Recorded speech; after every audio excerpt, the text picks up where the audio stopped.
Solar flares may seem like faraway events, but they can damage satellites and even ground-based technologies and power grids.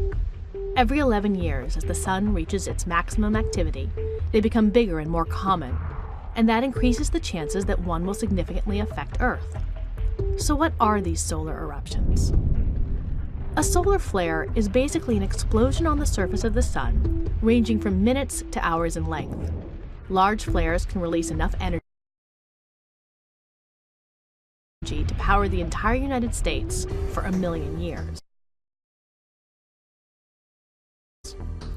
Flares happen when the powerful magnetic fields in and around the sun reconnect.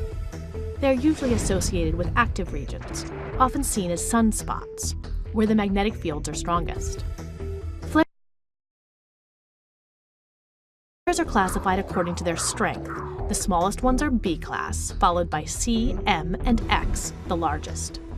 Similar to the Richter scale for earthquakes, each letter represents a 10-fold increase in energy output. So an X is 10 times an M and 100 times a C. Within each letter class, there's a finer scale from 1 to 9. C-class flares are too weak to noticeably affect Earth. M-class flares can cause brief radio blackouts at the poles and minor radiation storms that might endanger astronauts. It's the X-class flares that are the real juggernauts. Although X is the last letter, there are flares more than 10 times the power of an X1, so X-class flares can go higher than 9. The most powerful flare on record was in 2003 during the last solar maximum. It was so powerful that it overloaded the sensors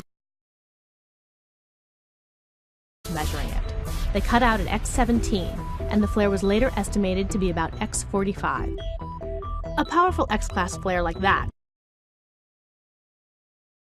can create long-lasting radiation storms, which can harm satellites, and even give airline passengers flying near the poles small radiation doses.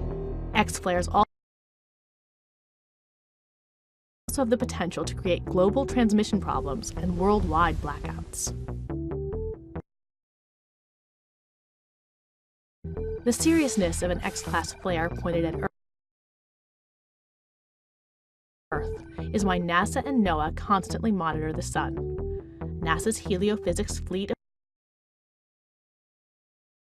spacecraft can now see the sun from every side and in many different wavelengths. This unprecedented coverage is enabling scientists to predict and detect space weather events like flares and CMEs with ever greater accuracy.